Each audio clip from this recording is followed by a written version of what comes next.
Vážené dámy, vážení páni, cieľom mojej prednášky povedávam pár slov k realizácii dobrovoľníctva v praxi športových organizácií.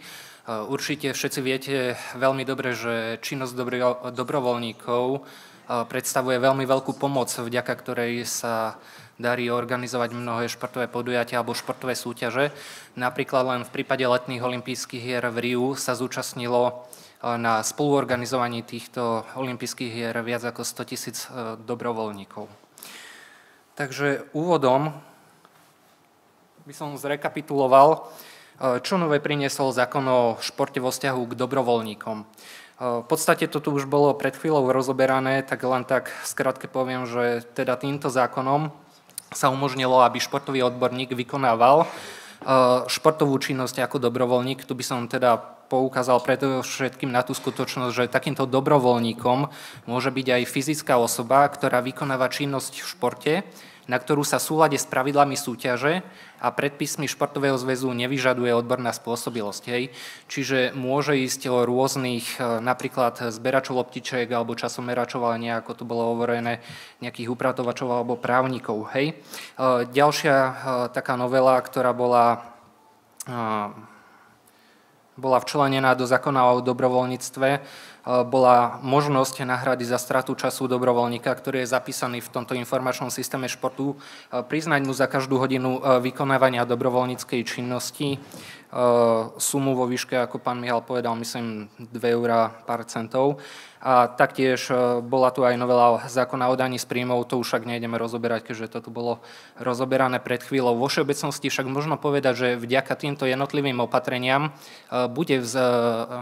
bude rásť potreba, respektíve možnosť výkonu dobrovoľníckej činnosti v športovej obci. Otázkou však je, akým spôsobom je potrebné nastaviť tieto jednotlivé vzťahy pri výkone dobrovoľníckej činnosti tak, aby boli predovšetkým drobné kluby odbremenené od rôznej administratívy, ktorá je spojená s dobrovoľníctvom, prípadne aj od určitých finančných dopadov, pretože takto poviem, aj dobrovoľník teda niečo stojí. Vo všeobecnosti som vám tu vypísal pár základných povinnosti, ktoré je povinné splniť voči dobrovoľníkom. Hej, v prvom rade je potrebné uzatvoriť zmluvu. Tá môže byť ústna, môže byť aj písomná, ja však v žiadnom prípade teda neodporúčam uzatvárať ústne zmluvy.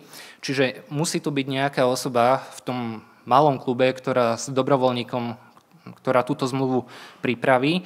Taktiež klub napríklad pri organizácii aj drobnej súťaže musí splniť všetky ďalšie povinnosti, zabezpečiť určité zaškolenie dobrovoľníkov v zmysle zákona o BOZP, splniť ďalšie poučenia, zabezpečiť mu pracovný odev, oblečenie, iné ochranné pracovné pomôcky.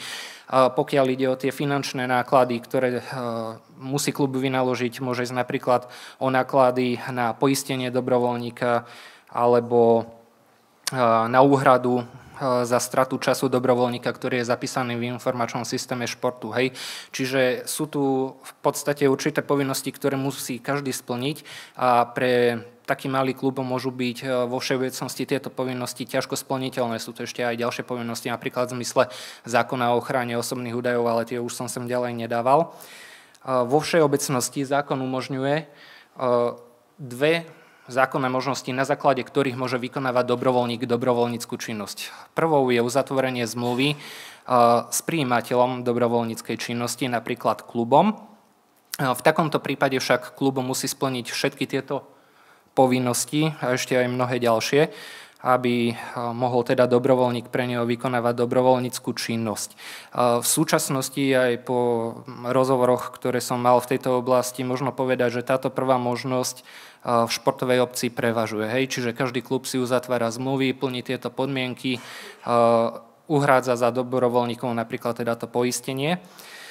Ja však dávam do pozornosti druhú alternatívu a to je uzatvorenie zmluvy medzi vysielajúcou organizáciou, napríklad Národným športovým zväzom a dobrovoľníkom.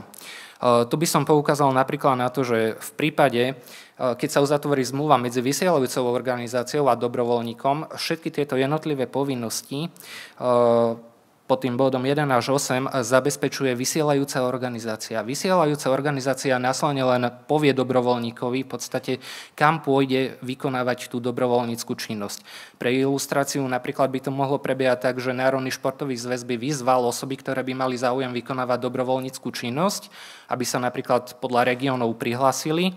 Uzatvoril by s nimi zmluvy ako vysielajúca organizácia a následne tieto malé športové kluby, ktoré častokrát teda nemajú personálne možnosti ani finančné možnosti, by Národný športový zväz v tejto veci kontaktovali a požiadali by ho o vyslanie takého počtu dobrovoľníkov, aký by oni potrebovali.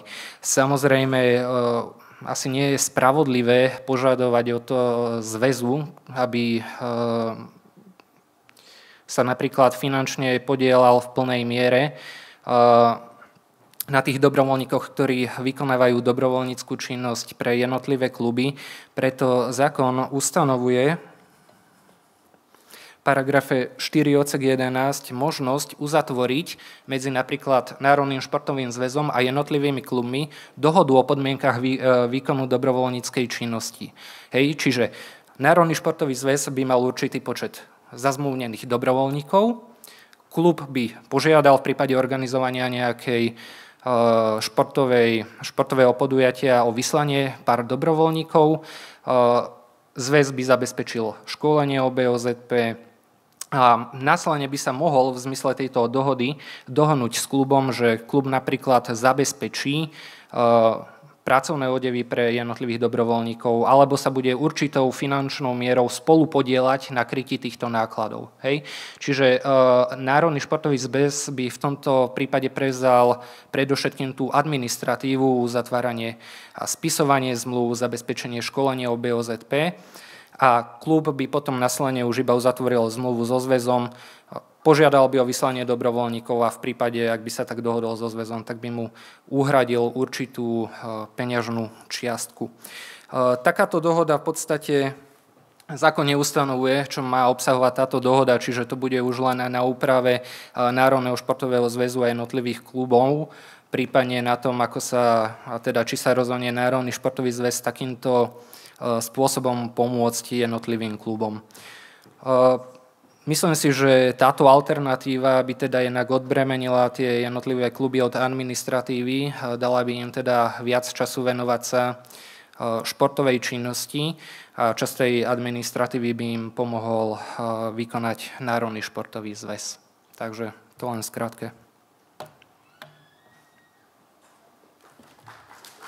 Ďakujem veľmi pekne za vystúpenie.